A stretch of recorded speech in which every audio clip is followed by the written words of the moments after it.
নেগোসিয়েশনের মাধ্যমে মুস্তাফিজকে ইন্ডিয়াতে খেলানো উচিত ছিল। খেলার সাথে যদি রাজনীতি আর খেলা এক জায়গায় করা হয় তাহলে ব্যাপারটা খুবই আনইথিক্যাল হয়ে যায়।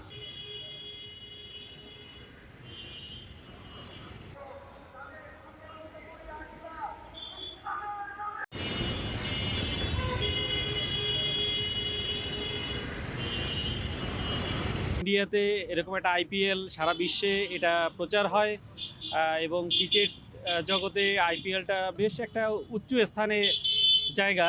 সেখানে বলবো যে মোস্তাফিজকে খেলানো উচিত ছিল। মুস্তাফিজের যদি পারফরমেন্স ইস্যু থাকতো তাহলে তো নিশ্চয়ই ওকে বাদ দিত না। সো আলটিমেটলি এটা বলা যায় যে দুই দেশের অন্তঃরাষ্ট্রীয় দ্বন্দ্ব বা পলিটিক্যাল রিজন বা ইন্টারনাল কোনো ইস্যু হতে পারে। তাছাড়া যদি তার পারফরমেন্সের পার্সপেক্টিভ থেকে দেখি তাহলে না, পারফরমেন্সের পার্সপেক্টিভ থেকে তাকে আইপিএলতে বাদ দেওয়ার কোনো কারণ নাই আসলে।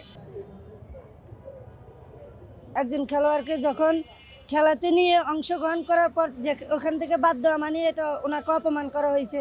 এর জন্যই ধরেন না ভারতের আমাদের দিক থেকে ভারতের কোনো ওই চ্যানেলটা আইপিএলের চ্যানেল বাংলাদেশে চলা এটা নিষিদ্ধ করা হোক।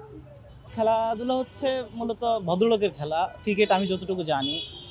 সেক্ষেত্রে ইন্ডিয়ান প্রিমিয়ার লিগ অর্থাৎ আইপিএল কমিটি যেই সিদ্ধান্ত নিয়েছে সেটি বাংলাদেশের একজন প্লেয়ার হিসেবে মোস্তাফিজের প্রতি এটা অবমাননাকর এবং বাংলাদেশের প্রতি অবমাননাকর। হুট করে যাওয়ার সময় যেহেতু একজন মানুষকে ডাকার পরে তাকে বের করে দেওয়া এটা এক ধরনের অপমানই বলা চলে। তারা আমাদেরকে অর্থাৎ বাংলাদেশের একটা প্লেয়ারকে অপমান করা মানে পুরো টিমকেই অপমান করা বা পুরো দেশকে অপমান করা। সেই হিসাবে আমাদেরকে তারা অপমানই করেছে বা হেয় প্রতিপন্নই করেছে আমাদের।